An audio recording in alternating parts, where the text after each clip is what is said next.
Bismillahirrahmanirrahim. Assalamualaikum warahmatullahi wabarakatuh. Alhamdulillah, alhamdulillahilladzi arsala rasulahu bil huda wa dinil haqqi liyudhhirahu 'alad dini kullih. Arsalahu basyiran wa nadhira wa da'iyan ilallahi bi'idnihi wa sirajan munira. Asyhadu an la ilaha illallah wahdahu la syarika lah, syahadatan a'adaha liliqa'ihi dukhara. Wa asyhadu anna Muhammadan abduhu wa rasuluhu arfa'ul bariyati qadra. Allahumma sholli wa sallim ala Sayyidina Muhammadin wa ala alihi wa sahbihi ajma'in wa man tabi'ahu bi ahsanin ila yaumiddin, amma ba'd. Puji syukur alhamdulillah, walhamdulillah, summa alhamdulillah. Marilah kita panjatkan kehadirat Allah Subhanahu wa ta'ala atas segala kemurahan, limpahan rahmat, dan dari karunia Allah Subhanahu wa ta'ala kita masih bisa menjalankan ibadah puasa ini dengan segenap jiwa.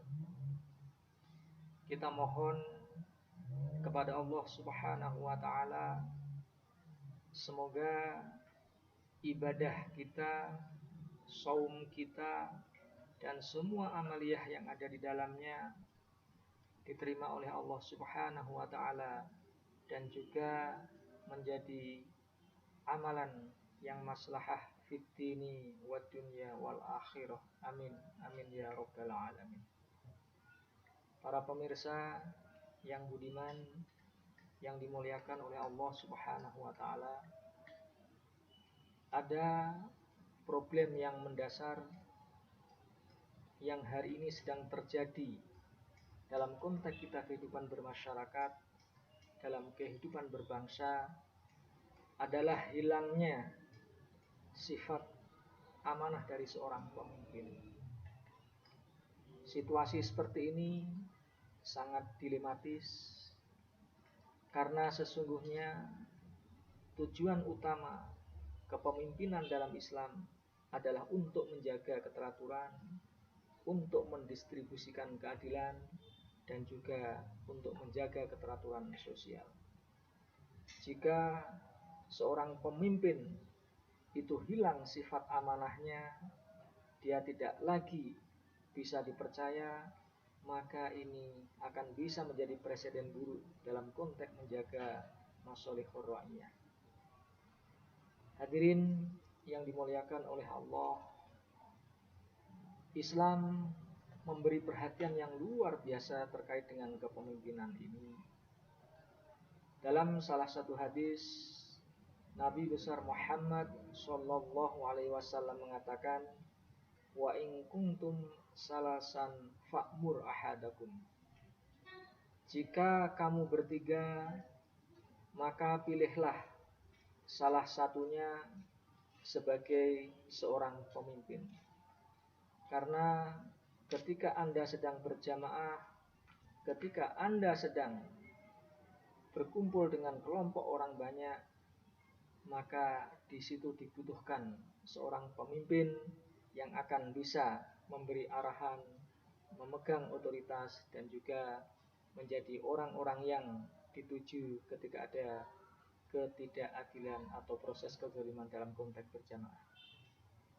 Bahkan pentingnya seorang pemimpin ini disebut oleh Ibnu Taimiyah dalam Syiasah Syar'iyahnya, menyebut salah satu riwayat bahwa 40 tahun di bawah pemimpin yang zalim itu lebih baik daripada satu hari tanpa pemimpin. Ini betapa pentingnya makna pemimpin dalam konteks menjaga keteraturan, menjaga ketertiban. Kalau tidak ada pemimpin dalam satu negara, tidak ada pemimpin dalam satu masyarakat, akan menciptakan ketidakseimbangan sosial, akan menciptakan kekacauan yang dalam kadar tertentu, kemudian rusaklah tatanan masyarakat itu. Namun demikian, seorang pemimpin tidak boleh kemudian dia berbuat zalim, karena kalau seorang pemimpin itu berbuat zalim, maka dia tidak akan pernah mencium harumnya bau surga. Islam memberi perhatian yang luar biasa. Misalkan ada istilah yang akrab di telinga kita ketika kita merujuk istilah kepemimpinan. Kita mengenal istilah khalifah, ada istilah amir, ada istilah sultan, ada istilah ahlu zimah, dan sebagainya.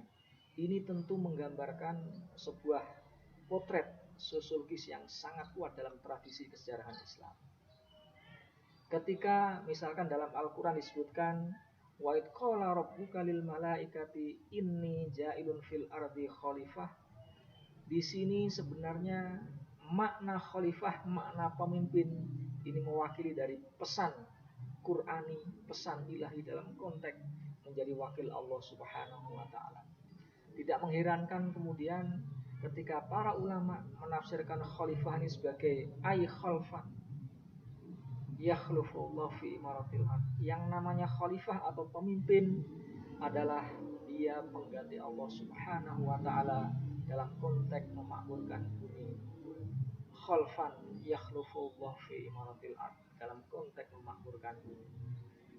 Oleh sebab itu, karena seorang pemimpin dia adalah wakil Allah Subhanahu wa taala, dalam konteks sosiologis kita bisa menyaksikan banyak sekali para raja, para penguasa, baik itu di dunia, wabil khusus di tanah Jawa ini, yang selalu menggunakan gelar-gelar yang itu sangat dekat dengan gelarnya Allah Subhanahu wa taala. Kalau kita melihat misalkan dalam konteks kesultanan atau kerajaan-kerajaan yang ada di Surakarta, yang ada di Jogja, yang ada di beberapa pengalaman kerajaan yang ada di Indonesia, selalu menggunakan gelar-gelar yang terkait dengan gelar Allah Subhanahu wa taala.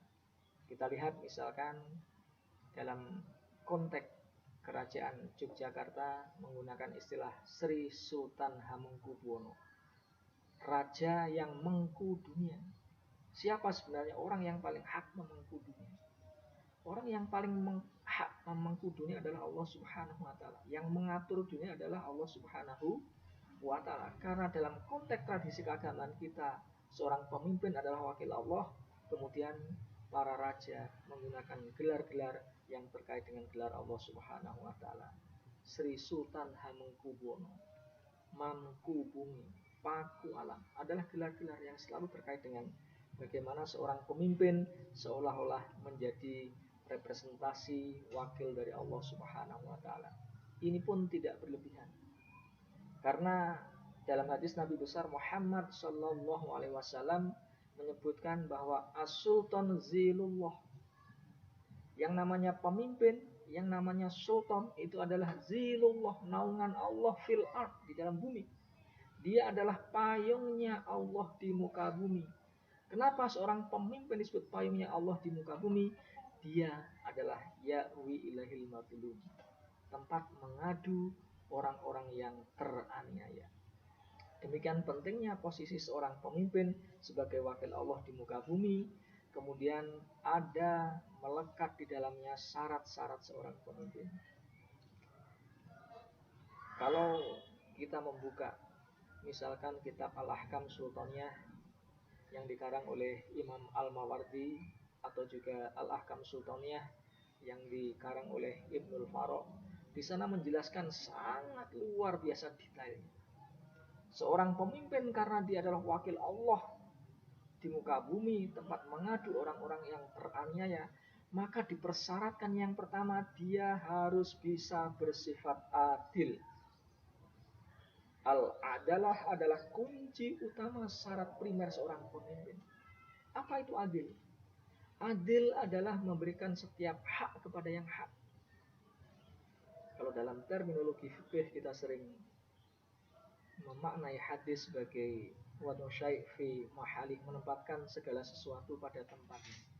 Sesungguhnya tafsir ini sangat tepat, makna ini sangat tepat. Karena kalau di luar haknya, kalau di luar tempatnya, itu tidak layak kita menempatkan sesuatu.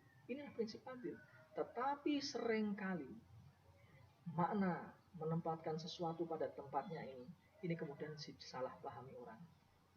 Kalau saya orang kecil, ya hak saya kecil. Kalau saya orang besar, hak saya besar. Kalau kamu di daerah, hakmu ya cukup segitu. Kalau saya orang di pusat, hak saya yang di pusat. Nah, ada pemahaman yang bias. Nah, kemudian muncul sebuah tafsir yang emansipatoris. Yang namanya adil adalah ita'u likulli haqqin haqqan. Yang namanya adil, seorang pemimpin yang adil adalah ita'u likulli haqqin haqqahu. Orang yang memberikan hak kepada setiap yang punya hak. Inilah ciri orang yang adil. Kalau ini bukan haknya, jangan diambil. Kalau ini bukan hak bagian dia, jangan diambil. Sehingga mau di kota, mau di pusat, mau di daerah, mau di orang kecil, mau orang besar, masing-masing sudah punya hak. Hak ini nggak boleh dilanggar, hak ini nggak boleh diambil alih oleh orang lain. Karena demikian pentingnya. Sehingga distribusi inilah yang penting dalam konteks menjaga keseimbangan. Dalam tafsir yang lain, makna adil itu adalah al-musawwah bila khaifin wala julid. Yang namanya adil itu adalah lurus, tegak, tanpa bengkok, tanpa sakit. Kalau ada sesuatu sudah condong ke sebelah itu, tidak lagi adil, tetapi itu sudah bengkok. Oleh sebab itu, kenapa kemudian para ulama kita demikian ketat untuk memberi perhatian tentang persoalan keadilan ini? Karena adil ini sebenarnya pesan utama yang menjadi amanah besar dalam Al-Quran. Sehingga para ulama kita menyebut dengan salah satu nadom yang menjadi rujukan politik Sunni itu dengan nadom yang sangat terkenal. Wa wajibun nasbul imamil adli fi syar'i hatman la fi hukmil aqli. Kewajiban menegakkan keadilan bagi seorang pemimpin ini sebenarnya bukan saja alasan pertimbangan rasionalitas manusia, tetapi justru kewajiban menegakkan keadilan ini adalah karena tuntutan syariat. Ini betapa dalam ayat-ayat Al-Quran yang memberikan perintah kepada seorang pemimpin, dia harus adil. Innallaha ya'murukum bil adl. Sesungguhnya Allah menyuruh kepada kalian untuk berbuat adil. Ingatlah, adilu, berbuatlah adil kamu semua. Kenapa? Wa aqrabu littaqwa. Karena sesungguhnya orang yang berbuat adil itu dekat dengan takwa, dekat dengan ketakwaan. Bahkan dalam teks yang lain dengan menggunakan istilah yang berbeda, Al-Quran menyebut ya ayyuhalladzina amanu kunu qawwamina bil qist syuhada'a lillah. Hai orang-orang yang beriman, tegakkanlah atasmu keadilan. Kunu qawwamina bil qist. Kenapa? Karena Allah Subhanahu wa taala itu menyaksikan. Jadi berbuat adillah pada dirimu sendiri. Ini penting. Sehingga kalau orang bisa berbuat adil, maka insya Allah dia akan dekat dengan Allah Subhanahu wa taala, akan dibina oleh Allah Subhanahu wa taala. Tetapi sebaliknya, kalau ada orang yang diberi amanah kekuasaan, diberi amanah kepemimpinan, kemudian dia tidak bisa berbuat adil, maka sahur Nabi, dia tidak akan pernah bisa mencium harumnya bau surga. Tetapi orang yang mau berbuat adil, seorang pemimpin yang adil, maka nanti dia akan duduk bersamaku di surga. Hadirin yang dimuliakan oleh Allah Subhanahu wa taala, hati-hati. Jadi seorang pemimpin ini amanah yang luar biasa. Kalau kita mengikuti hawa nafsu kita mengambil hak orang lain, kemudian apa yang kita makan itu merupakan kezaliman atas apa orang-orang yang kita pimpin. Hati-hati. Nabi besar Muhammad Sallallahu Alaihi Wasallam menyebut dengan pasti, la yakdusullah ummatan la yu'tadu ifa haqqun illa biwari muta'alam. Allah Subhanahu wa taala tidak akan pernah melindungi sebuah kaum, sebuah umat yang dia tidak memberikan haknya kepada orang yang dolim. Nanti Allah punya cara untuk menjarah dia. Mungkin kalau hari ini ada istilah KPK, nanti kalau kita tidak adil, kita banyak korup, kita tidak amanah dengan kekuasaan kita, mungkin akan tertangkap KPK dan akan dimiskinkan. Boleh jadi Allah akan mengirim kepada pemimpin yang zalim itu dengan penyakit yang itu susah sekali disembuhkan, sehingga semua hartanya habis dalam konteks untuk berobat, untuk menyembuhkan penyakitnya. Hadirin yang dimuliakan oleh Allah Subhanahu wa taala, Nabi besar Muhammad Sallallahu Alaihi Wasallam wanti-wanti jangan sampai kita itu kemudian berbuat tidak adil, apalagi kita sebagai pemimpin. Hadis Nabi besar Muhammad Sallallahu Alaihi Wasallam memperingatkan, Iza zolama ahlu zimati kanat zaulatu latul adu. Jika seorang pemimpin itu zolim, sungguh kekuasaannya akan menjadi kekuasaan musuh.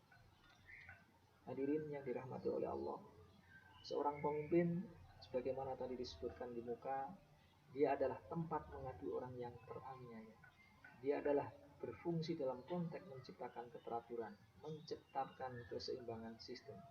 Kalau kemudian dia berbuat aniaya, berbuat zalim, dia akan berperilaku sebaliknya. Kekuasaannya justru akan menjadi kekuasaan musuh yang seharusnya melindungi, malah mengagitasi, yang seharusnya mendistribusikan keadilan, justru dia berperilaku yang tidak adil.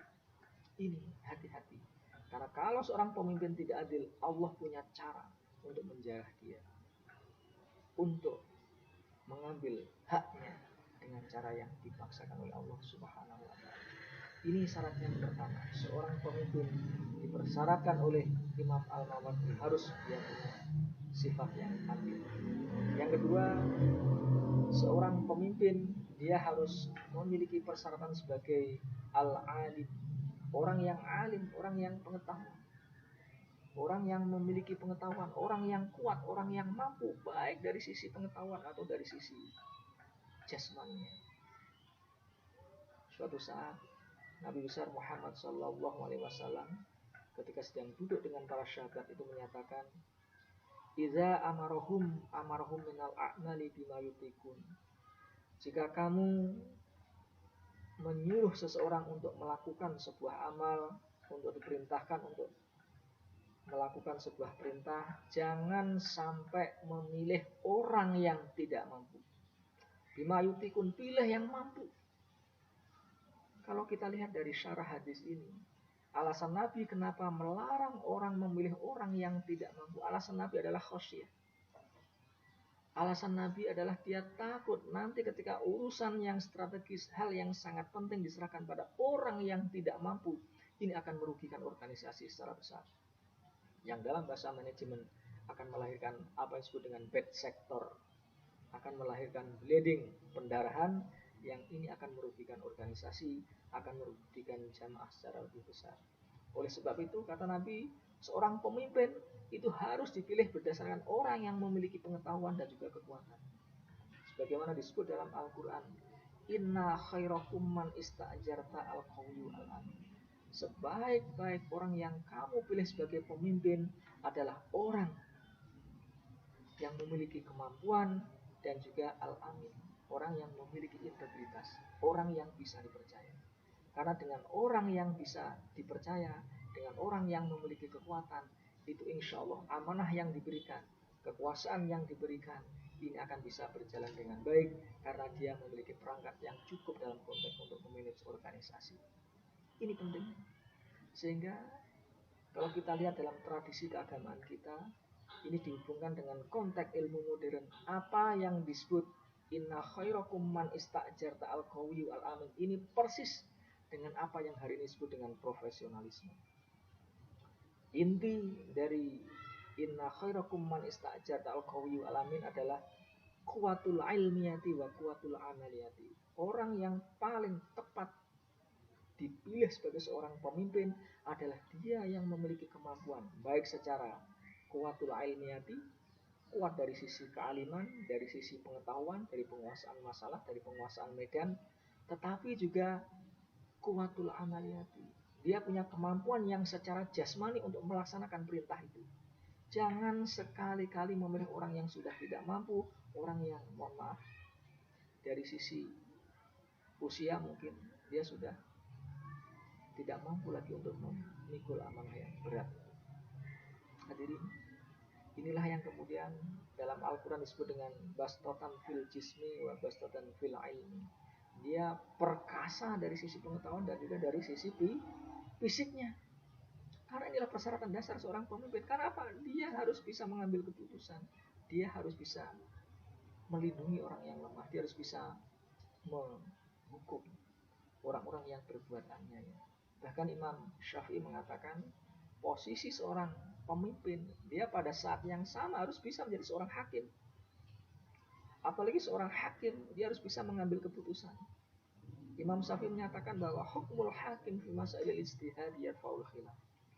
Putusan seorang hakim ini harus bisa menyelesaikan semua persoalan dan khilafiyah yang muncul. Kalau ada orang yang berbuat aniaya, maka seorang pemimpin harus bisa menghukum.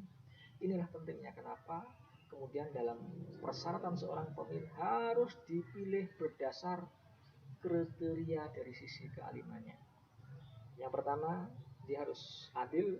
Yang kedua, harus alim. Yang ketiga, dia harus memiliki sifat yang disebut dengan al-huriyah. Al-huriyah adalah kemerdekaan. Tidak boleh seorang pemimpin dia itu orang yang peragu. Tidak boleh orang yang seorang pemimpin dia maju mundur dalam konteks mengambil keputusan. Kalau dia sudah memandang ini bagus, ini positif, ini ada masalihur ra'iyah, ada maslahahnya, sudah eksekusi saja. Persoalan evaluasi belakangan. Bahkan dalam konteks manajemen modern, seorang pemimpin pun mengambil keputusan selagi dia yakin itu positif, laksanakan. Kenapa? Karena nanti bisa dievaluasi di awal. Dalam istilah manajemen ada sesuatu yang disebut dengan feed forward. Melakukan evaluasi itu dilaksanakan di awal kegiatan sebelum perencanaan. Dengan cara apa? Memilih kriteria yang dipersoalkan. Memilih kriteria personil sebagaimana yang ditetapkan oleh aturan, oleh undang-undang, oleh kebutuhan yang kita kehendaki. Sehingga dari situ kita bisa menyeleksi dari sisi kebutuhan kita, dari sisi usia, dari sisi pengalaman, dari sisi pendidikan dan lain-lainnya. Kalau kita sudah melakukan itu, kita pun bisa melakukan evaluasi pada tengahnya. Yang dalam istilah modern disebut dengan concurrent evaluation. Ketika kita berjalan, sudah kita bisa datang saja gimana dia bekerja, gimana dia melaksanakan perintah, gimana dia membuat dan melaksanakan pekerjaan. Baru yang ketiga, bisa di akhir kepengurusan, di akhir masa bisa kita evaluasi melalui apa yang disebut dengan feedback, melakukan evaluasi seluruh program selesai ketika kegiatan selesai. Dievaluasi, apakah dia mampu, apakah dia melakukan, apakah dari sisi anggaran, dari sisi keamanan, dari sisi tupoksi dan tugasnya sudah selesai, itu semuanya bisa. Yang paling penting di sini adalah seorang pemimpin harus dia punya kemandirian, punya kemerdekaan ketika harus mengambil keputusan. Saatnya diambil selagi itu positif, ada masalahnya, langsung dieksekusi. Karena ini kata kuncinya. Dalam kaidah fikih disebutkan tasarruful imam ala ra'iyati manutun bil maslahah. Distribusi kebijakan seorang pemimpin ini harus mengacu kepada kemaslahatan, masalihur ra'iyah. Selagi apa yang kita putuskan, apa yang kita lakukan ini ada maslahahnya buat orang banyak, maka tidak ada alasan lain buat kita seorang pemimpin untuk mengeksekusinya itu. Berikutnya, syarat seorang pemimpin disebut oleh Imam Al-Mawardi dengan yang disebut dengan al-hikmah. Seorang pemimpin dia harus punya kebijaksanaan. Hadirin yang dirahmati oleh Allah. Karena seorang pemimpin dia ini berhadapan dengan 1000 orang, lebih berhadapan dengan 100 kepala, berhadapan dengan jutaan orang.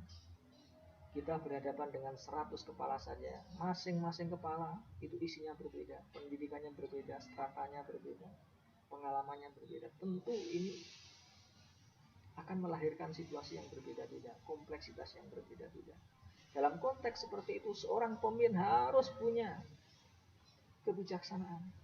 Jangan semuanya dipikirkan, jangan semuanya jadikan perhatian, tapi ambil skala prioritas. Tidak semuanya harus didengar, tidak semuanya harus dijadikan sumber untuk memberikan perhatian. Tetapi harus kita tetap selektif, harus kita tetap memilih mana yang paling penting, mana yang paling bagus, mana yang menurut pertimbangan rasional yang bagus.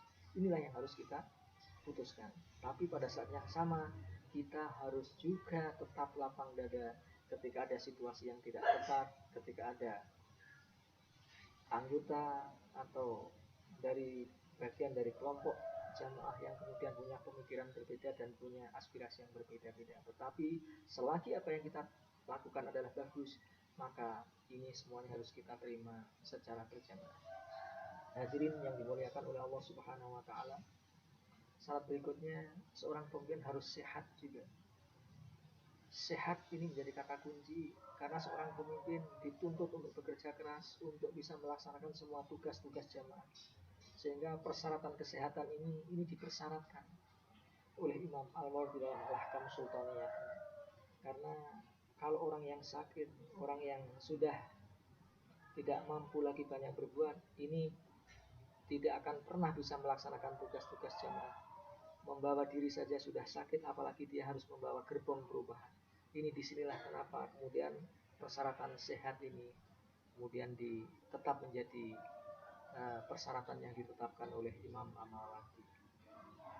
Hadirin yang dimuliakan oleh Allah Subhanahu wa taala, syarat-syarat yang ditetapkan oleh Imam Al-Mawardi baik itu menyangkut harus bisa berbuat adil, harus dipilih dari yang alim, harus yang huriyah, harus punya kemerdekaan, harus punya kebijaksanaan, harus juga dia memiliki as-suja, keberanian, karena seorang pemimpin adalah dia akan mengambil keputusan untuk bisa menegakkan keadilan ketika ada orang atau anggota kelompok yang berbuat aniaya.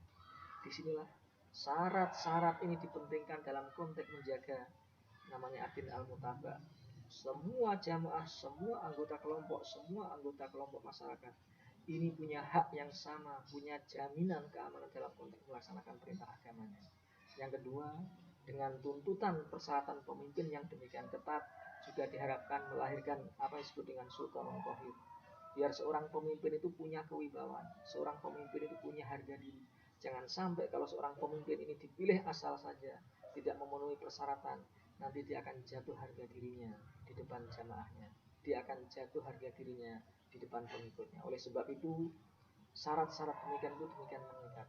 Selanjutnya dibutuhkan persyaratan yang demikian ketat juga dalam konteks untuk menjaga apa yang disebut dengan al-kasb ad-daim. Semua orang harus tetap terpelihara haknya dalam konteks untuk menjaga kesinambungan kasab, menjaga kesinambungan usahanya. Tidak boleh ada intervensi dari siapapun, tidak boleh ada halangan dari siapapun, karena setiap orang itu punya hak untuk berusaha. Dan yang terakhir adalah dalam konteks untuk menjamin keamanan atau al-am, menjamin keamanan yang merata di seluruh pelosok, di seluruh daerah, di seluruh jamaah.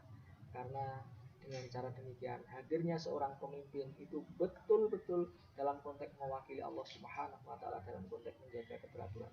As-Sultan zilullah fil ardi ya'wi ilaihi maturin.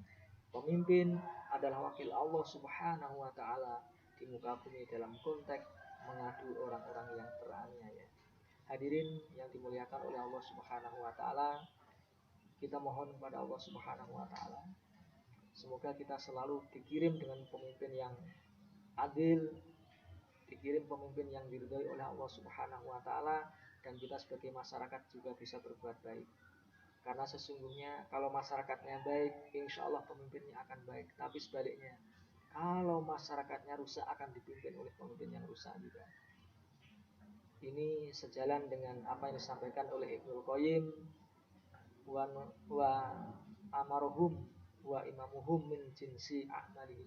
Sesungguhnya pemimpin mereka dan juga pemuka-pemuka mereka selalu dipilih dari jenis dari amaliyah masyarakatnya. Kalau masyarakatnya bagus, akan dipimpin seorang pemimpin yang bagus. Kalau masyarakatnya rusak, akan dikirim seorang pemimpin yang rusak.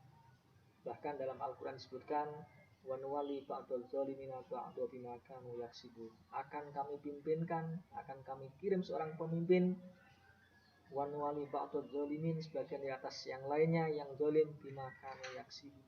Jadi pemimpin selalu dihubungkan dengan amaliyah masyarakatnya, pemimpin selalu dihubungkan dengan konteks perbuatan dari masyarakatnya. Oleh sebab itu kita mohon kepada Allah, jangan sampai kita menjadi masyarakat yang durhaka, menjadi rakyat yang durhaka, karena begitu kita menjadi rakyat yang durhaka, rakyat yang tidak mau mendengar Tuhannya, rakyat yang tidak mau itba Rasulnya, kita akan dipimpin oleh orang-orang yang zalim. Nabi besar Muhammad sallallahu alaihi wasallam, sayati zamanun ala ummati yafiruna ala ulama wal fuqaha wa yabtalihim wa bisalasin baliyat. Rafa'allahu barakatan kasbihim wa yusaritu lahum sultanan zalima wa yakhrujuna dunya biwari iman. Kalau ada orang sudah tidak mau ikut aturan Allah, tidak mau ikut aturan fuqaha, tidak mau ikut aturan hukum, kata Allah, nanti masyarakat akan dicabut nilai keberkahan dari usahanya dan juga akan dikirim seorang pemimpin yang zalim. Oleh sebab itu, mumpung ini bulan Ramadan, kita mohon kepada Allah Subhanahu wa taala, semoga bangsa kita selalu diridhai oleh Allah Subhanahu wa taala. Kita selalu dipimpin oleh orang-orang yang takut kepada Allah Subhanahu wa taala. Semoga kehidupan kita bermasyarakat, kehidupan kita berbangsa selalu dirahmati oleh Allah dan kita menjadi baldatun thayyibatun wa rabbun ghafur. Hadirin para pemirsa, barangkali ini yang bisa kami sampaikan. Mohon maaf atas segala kekurangan. Atlubu minkum alafa. Wassalamualaikum warahmatullahi wabarakatuh.